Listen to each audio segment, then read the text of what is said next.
Hello, everyone. Thank you for joining me, Misha Safran, on my podcast with the topic of coexistence, joy, pain, and truth. Right now, we're streaming into YouTube, into my private Facebook group for women, and to my personal page. And today I'm really delighted to be inviting and having the invitation accepted by my coach and mentor and friend, Gretchen Wegner. Gretchen Wegner is an academic life coach who inspires students to uncover the identities. Um, Oopsies, I can't see the word there, Gretchen. I messed up. I think it's To their uncover the identities. and that's right, inspire students to uncover their identities as capable, clever, and creative learners in school and life. She is an internationally recognized expert in how to de-stressify school by building their executive function skills, teaching teens a unique system for time management, organization, studying, called the anti-boring approach to powerful studying. And I love this approach. In fact, as an academic life coach in Gretchen's cohort, I get to offer this approach to my students who I coach, and we have a pretty powerful network of coaches within Gretchen's group. So not only has Gretchen coached hundreds of students in middle school through grad school, she now trains educators like me and others all over the world in her unique, powerful, and research-based system for transforming students into voracious, organized learners through her signature courses, The Art of Inspiring Students to Study Strategically, and the Anti-Boring Approach Coach Training Program. So educators in the sense that she does school talks, she talks with teachers, but then there's also us, the coaches. We are trained through her training program. Gretchen is also a former Fulbright Fellow, has a master's in curriculum and instruction, and was a credentialed middle high school teacher. She is also the inventor of the MuseCubes, which are pretty cool, a productivity toy that helps people quite literally shake their brains free when they're feeling stuck. Always an advocate of playful rigor in school and in life, Gretchen is also a public speaker, improvisational performer, Lindy Hop dancer. You're going to have to tell me more about that, Gretchen. Backpacker and proud resident of Oakland, California. So welcome, Gretchen. Yay! Woo! I haven't read my bio yesterday. Well, there you go. How did it feel to have it read aloud to you? It felt good, actually. I was like, oh, it's still relevant. I don't know that there's a one grammar issue that I was like, oh, I need to fix that, but yeah, we kind of walk around with our purple pens everywhere, don't we? Yes. And I say purple because a lot of people have PTSD around the red pen. I use purple. I don't know. What did you use for a correction pen when you were teaching? Whatever pen I had access to. Okay. Whatever was yeah, I loved purple and green, so I always tried to have an extra stash of purple and green pens when I was grading. So welcome. Today, everyone, we are talking about joy, pain, the coexistence of that. But in this case, this interview, we're specifically talking about the joys and pains of education and the system and how students are dealing, especially this year in the pandemic. It's been quite tumultuous. And also parents. And Gretchen is such a wonderful, animated, fun, creative person who has had great influence on the way academics can change. And so I love having my title of academic life coach, and I'm delighted that I'm one of your anti-boring coaches. And so what would you say, Gretchen? Well, first of all, is there anything that was not in your bio that you would like to share with people? I don't have my camper van in the, like I mentioned, Lindy Hop, an improvisational performer, but I am now an enthusiastic camper van driver and owner. Woo! So I can't wait for my big summer trip where I'm going to drive out to the Badlands of South Dakota and meet up with my family, and we're going to journey together with my van. Wow, that's cool. And tell me more about Lindy Hop something or other. What was that? It's a type of swing dance. Often people have heard of swing dance. But it's a slightly more complex version of swing dance that grew out of the 1930s and 40s and 50s, and especially in Harlem. And I've been dancing since it had a resurgence in 1998-ish with the Gap commercial. Anyway, so it's a type of dance. Okay. Very playful, Okay. fun, and I've been dancing during COVID a little bit wearing a scuba mask. Oh, With one person wow. to protect ourselves. I love it. Well, yeah. Well, and I love how playful you are. It's funny. I never thought to, with my students, suggest taking a break to wiggle. And I learned it from you. And it is so cool because literally we get up, we stand up, and we kind of go,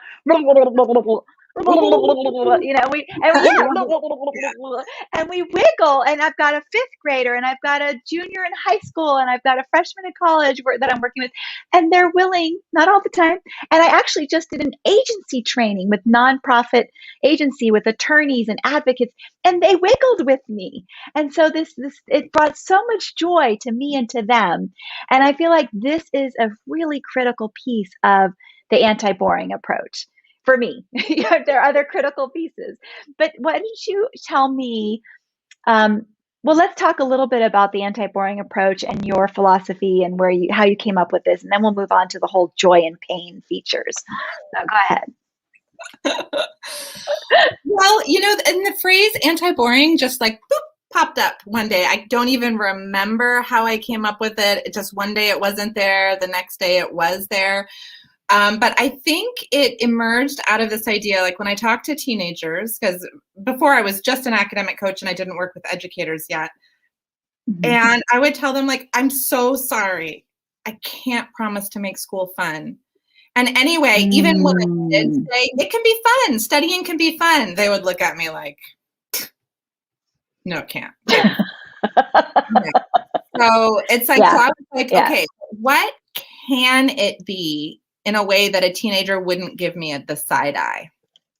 And I realized, well, it can be anti-boring. Like, you're in charge of your own boredom, not your teachers, not your parents, not your environment, but you, the way you see and think and handle your education can save you from boredom.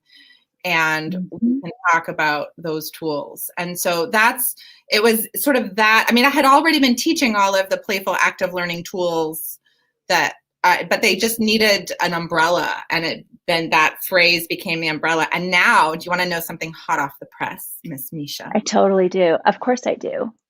So wait. Does everybody listening and watching want to hear what's right off the press? Go ahead and comment. I forgot to even say hello, everybody, to my guests. If you're watching, tell us where you're watching from. Tell us if there's something about education that's been driving you crazy, what your joys and pains are. And yes, okay, so now Gretchen's going to tell us about something that is hot off the press.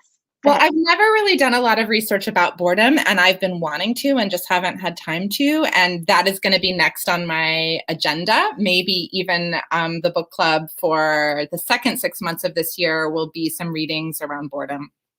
But what's hot off the press is I've been thinking about how anti-boring is actually anti-oppression, because boredom is an embodied experience of oppression, at least the way kids experience it in school environments.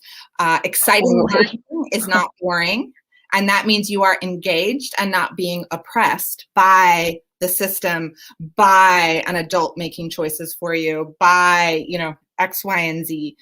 And so that is a concept that I want to spend a lot more time researching, unpacking, and writing about in the next part of the year. Oh my God, I am so excited to hear that. I literally have a fifth grader. Brilliant. He is brilliant. And he's constantly talking about how they're making us do things that don't make any sense. It totally sucks. It's not rational. And it's like, he's so right in a lot of ways.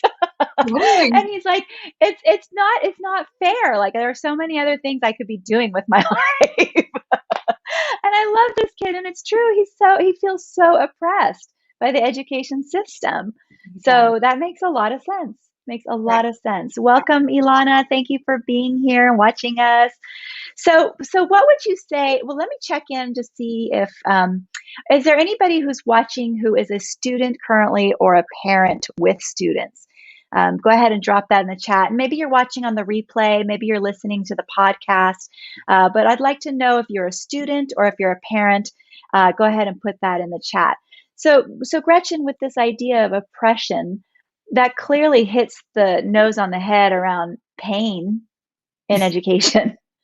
So let's start there. Although I love to kind of do a sandwich, we'll just do the pain. Let's just go straight for it.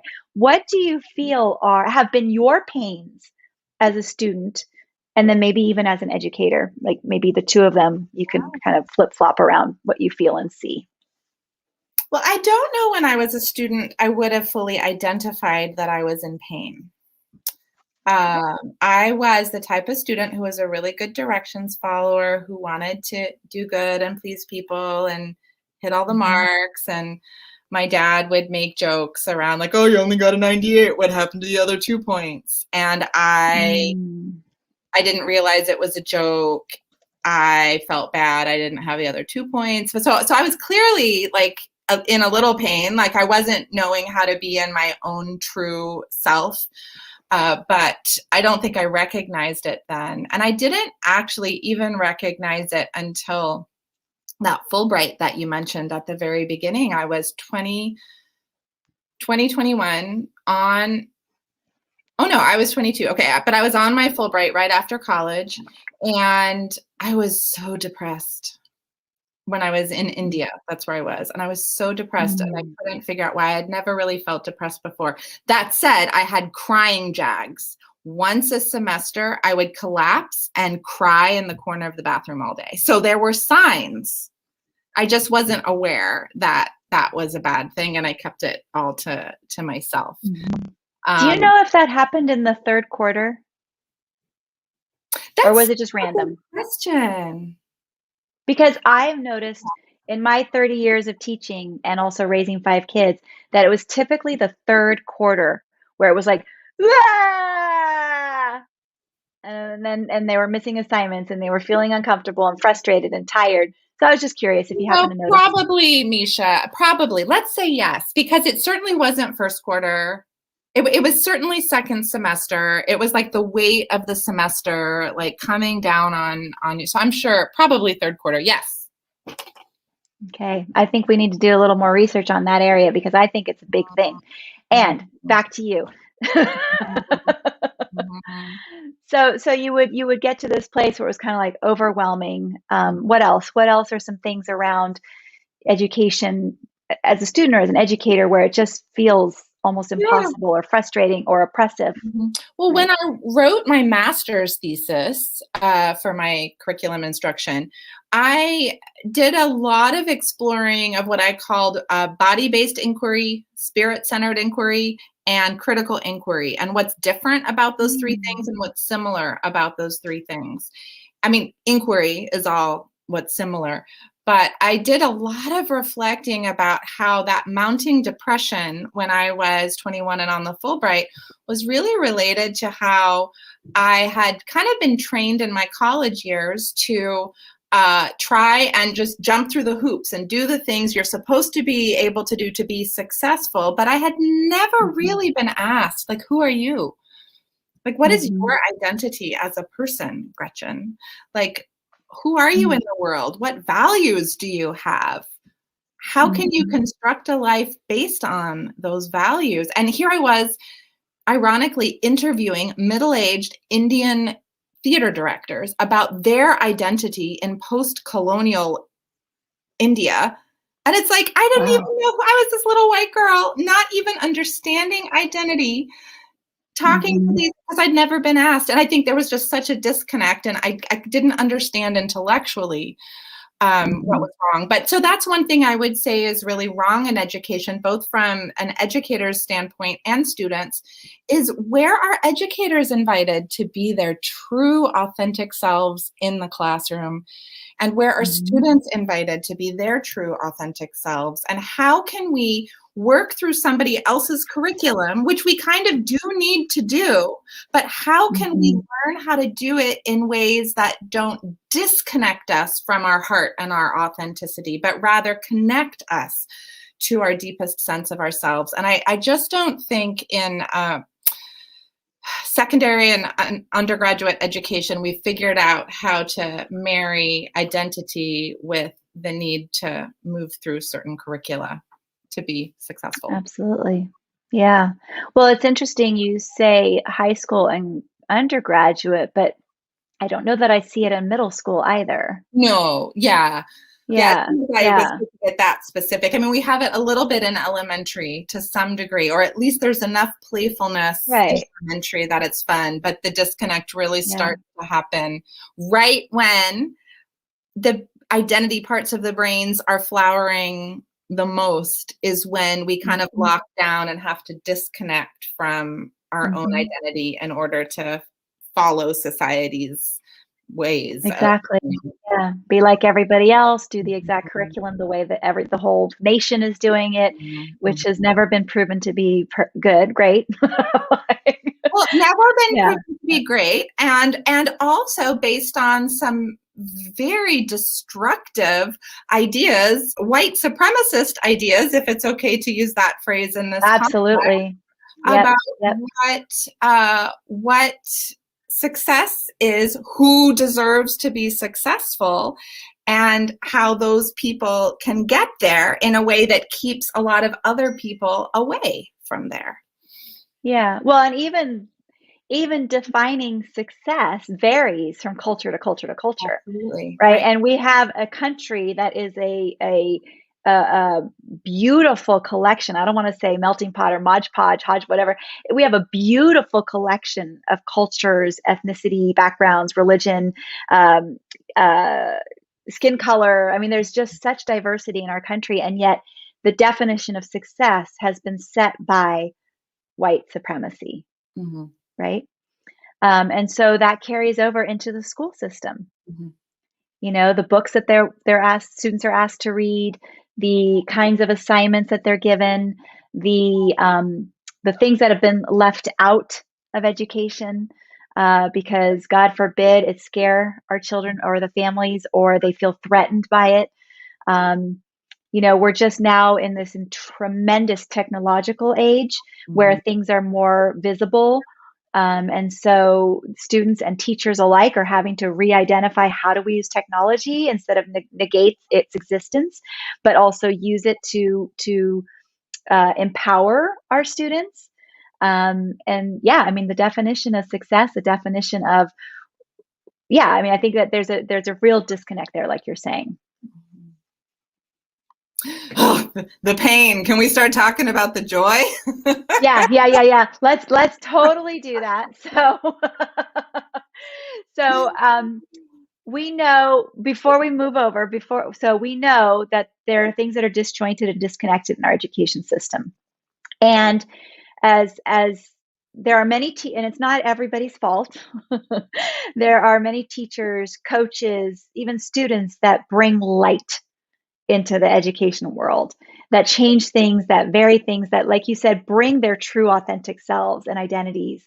I even remember when I was teaching middle school one year, they said that, oh, well, you're the Spanish teacher, so you're responsible for the international day or whatever week. And I said, well, okay, let's make it a full week. And we literally did whatever we could to bring in the various cultures of our entire student body community. And we had parents visiting, and we had a big culminating event at the end of the week. And, you know, we highlighted languages, we highlighted backgrounds, and it was really, really cool. And it would never have been such a success if I didn't have a group of students who were totally all for it. And like, yeah, we want to embrace everybody who goes to this school. So that was really exciting and joyful for me.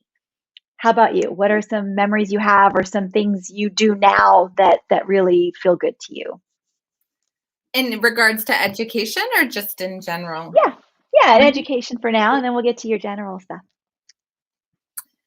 I mean, I think for me, the joy is in the connections with the relationships with other people. So two things immediately come to mind. One is yesterday, you were a part of it, but so our anti-boring approach community, those who graduate into what is now called the inner circle, what I hope may become the coaches co-op or something like that, meet every Wednesday. And what I love about that group is y'all initiated it to meet with each other. And so I can duck in when I'm needing support. And yesterday I was recovering from the vaccine. I was still in my pajamas. My hair was a mess. And and we connected about stuff related to academic coaching. But the heart connections that are possible even through the business connections. So that's one example. Another example is I just have a client. I mean, I'm delighted by all my clients, but the one who popped into mind right now came to see me at a real depth of despair where she just didn't think she'd ever be able to get into medical school because she had failed so many of her classes. And we've only been working for 6 or 7 weeks now, and she's thriving, absolutely thriving, following, like doing all her commitments. She's saying to me, analyzing her learning in the anti-boring ways I've taught her. And I've got a new haircut. It's shaved in the back. I showed it to her. We laughed, and then we talked about study skills. And it's just being able to just be real human beings with each other, but then also to celebrate what is working. And then when things aren't working, to like not be alone with it. There's just such joy there. Yeah. One of the techniques that I love, and I believe we got this through your approach, is that with every client I work with, whether it's my students or my parents or just the women that I work with, the session starts with, what are 3 things you can celebrate? What are 3 things that went well this week?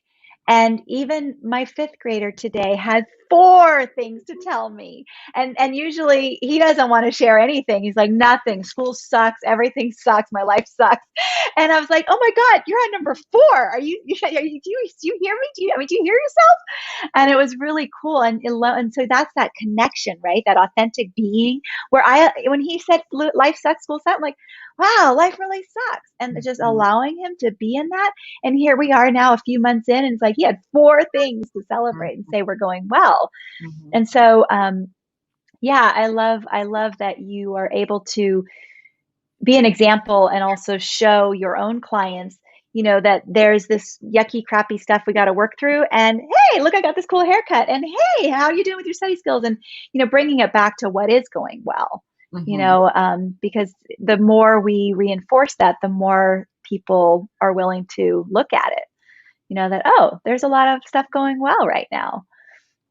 And you're inspiring me to try and remember because there was a period of time when I did ask that question at the beginning of sessions, and I've gotten away from it. And that's one of the wonderful things about training a group of educators. Then y'all keep me on it, because I get into my own bad habits, and then I hear you all say, yeah, Gretchen, this is what I do. I'm like, oh, this is a good thing.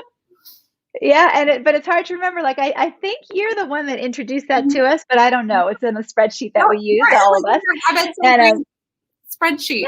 Yeah, exactly. And I love it. And I think that, in fact, I have a training next week with a nonprofit agency where I'm living now, and they work with it's attorneys and advocates. They work with women who are survivors of domestic violence. And so the training is Tuesday, but I sent them out an email reminder this morning, and I'm like, what's been going well? Tell me 3 things that's been going well, either at work or at home. And I already got like several email responses. And I think that, one of the things that's really hard in the classroom academic setting, with so much curriculum needed to be pushed down these kids' throats, basically, there's not that opportunity, or a lot of educators don't identify how to bring in that opportunity to ask, what's going well? Who are you guys today? How are you?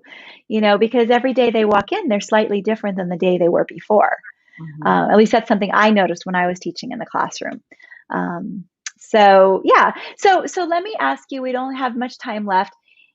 When you start working with a student, well, actually, let's put this out there for parents who might be listening, and friends of people who have kids, or grandparents or nieces, anybody that's related to somebody who's in school right now.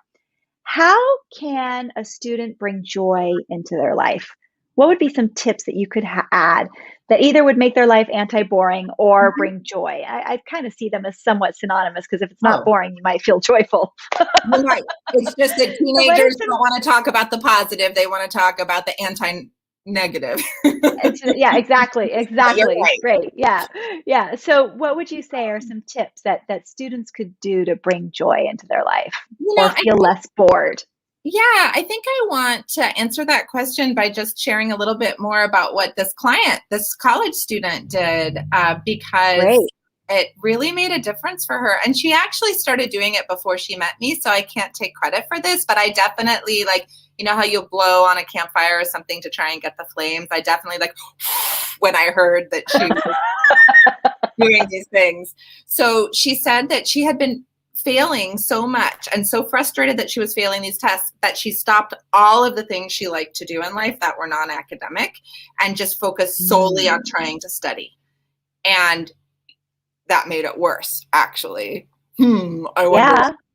So what she started, she got more connected to a dance class that she had loved to take in the past. That's also, it was a Bollywood dance class. Her family is historically South Asian, although American now.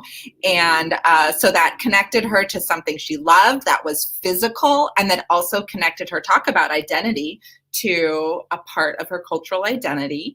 She had stopped cooking interesting food, but she likes to cook and bake. So she had started baking again. And she also really likes horses. Now, she hadn't started going back to being with horses yet, but she just remembered that that is something that she loves to do. Oh, and then she got her first job. So Oh. not that every student should have a job, but what does it, in a job, you are of service to other people, and hers is in the medical. She actually has been giving vaccines to people because of COVID. Oh, great. So she's of service. We were on our call together minutes after she got her first paycheck deposited in her bank account. She's like, Gretchen, I just made my first paycheck. Oh, yay. And then, actually, come to think of it, in this last session, she was like, Gretchen, I just got my first jury duty notice. And she's so excited about jury duty. So, That's um, awesome. so what is the through line here? Okay, that was the story, but what's the tip? I think the tip is to get grounded in what naturally brings you joy and make sure that you are doing some of that and never cutting them off. Like when you are feeling like your academics need more focus, never ever cut off the things that bring you joy, especially if they are physical things, and especially if they are things that have you feel like you are a productive member of society and you are of service to others.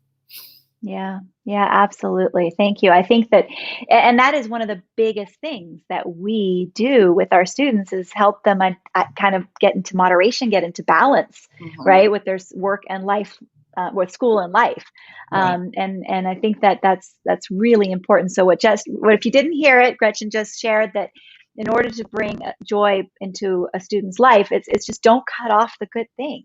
You know, you may be on a deadline, you may have a lot to do, but if you can at least find 15 minutes, 30 minutes a day or a week, you know, to do the things you love, so that you're not depriving yourself and depleting yourself. I call them love deposits. There are people out there that call them love deposits. You can call them joy deposits, whatever you want, but don't give up what is so meaningful to you. Yeah, thank you for that reminder. I think that's really, really important. Absolutely. Yeah, So, and then on a micro level, you can do the same in your schoolwork. So you can also look at, like, it's just not joyful doing homework all the time necessarily. right. But what are some small ways to make it anti-boring? Whether that's like having a nice, like, warm drink. I have a client who loves her tea, and she always makes sure she has a pot of tea around, like, to set the environment up. Or is there a pretty pen that you like to use? Or can you set a timer and have a reward at the end? Or can you decide to incorporate some sort of doodles or something more visually pleasing into your study process? I just posted in our club the other day a chart that I made that was just felt so pretty to me, and I'm just I just felt better about the whole thing because I turned it into a chart, so there are small little things that provide us satisfaction we can infuse even into the boring work. Yeah, absolutely. Well, I mean, even as a teacher, I got rid of my red pen and I started using purple and green because I didn't like red. It was really offensive to me. I mean, I like the color red, but Mm-hmm. it was associated when students got their papers back with absolute fear and depth, Yeah, so it's like for me, I love purple and green. So that's what I started doing and it made me happy to grade papers even though I didn't like grading papers. Who does? Least favorite part of being Yeah. a teacher. Yeah, exactly. So Gretchen, can you tell, we just have, well, we don't, we're done, but can you just let people know how to reach you? I'll put all that information also in the chat, but the different levels of service you have, different levels of product and trainings you have. And I know that you have things that are great for students, for families, for educators. Yeah, shoot for it. Let's see how people can access you and what you have for anti-boring. So my website is GretchenWegner.com. Just make sure it's all E's, no A's in there, all E's, GretchenWegner.com. And on that page, on the home page, there's actually a free course about the study cycle that you might like to take, whether you're a student, a parent, or an educator. There are videos for all of you in there. But you can also head over to the courses page, and there are some free courses there, especially for those of you who are educators and may be curious about starting your own businesses as academic life coaches. I mean, I mentored Misha through the whole process. So there's a free 10-day course that introduces you to how to even think about business building. There's that there too. So all kinds, there's even a free course on like if you're feeling zoomed out, after this crazy year that we've had. So check out, I would start, of course, with the free resources on my courses page. Yeah, absolutely. And I will just say, because I've taken all those courses, that it's, yeah, there's really never a dull moment. It's fun, it's exciting, it's different, it's creative. And I'll just give a little secret away that I used to not, well, I still don't necessarily like the way I draw, but it was because of your training when I was learning how to teach students how to do sketchnoting, that now I draw pictures when I do my notes. And I laugh at them and I enjoy them and they help me remember what I need to remember. So, and if they're bad, right? They're messy and bad, they help you remember. Yep, exactly. So, well, thank you so much for spending time with me today. If you've been watching this this podcast, I've got a webinar, I've got a podcast. Okay, if you've been watching this podcast, you've been here with us live. Thank you for joining us. Feel free, if you have any questions, to go ahead and post them in the comments. Gretchen and I will certainly be happy to get back to you if you have questions about the anti-boring approach. If you have a student who's struggling, or if you are a parent who's frustrated, we're happy to help you there as well. Also, one thing I will mention on Gretchen's website, I am listed as one of her trained coaches, but there are also multiple coaches there. So, it may be that you have a friend or you are looking for someone to support your student. There are a bunch of us who are trained in this approach that you can go onto Gretchen's website and look for the right coach for your student. And we always encourage you to do interviews anyways, talk to people, find out and see what's the right fit. Definitely this last year has been very different, unusual in the academic world, but every year is challenging for our students, whether they're in 5th grade, 3rd grade, 7th grade, 11th grade, college. There are some executive functioning tips that we can help support and make the experience at least a little bit more joyful. Well, so thank you, everyone. Yeah. Super quickly about the trained coaches. It is a goal of mine. This is also hot off the press, but it's a goal of mine to have trained coaches who represent all the most precious identities that a student might be holding close to their hearts. And I have not achieved that yet, but I'm working on it. And what's missing, if you go to that page, what's missing are male identified coaches, more queer identified coaches, and more coaches of color. And so if you are in any of those categories, of course, women identified, fine, come to me as well. But if you are somebody who thinks you're in one of those identities and you're like, I might actually really like to start my business as an academic coach, I especially want to talk to you and support you and find ways to make it doable for you. So Gretchen@GretchenWegner.com is my email, and let me know if you're curious. That's great. And yeah, and you know what? Should I be putting in my bio that I'm queer identified? Like, should it? I guess it should be there, shouldn't it? I don't know if it is or not. Yeah, because I think it is really important what you're saying. And I know that we've learned this in some of our anti-racist trainings, is that we can't force ourselves onto another community.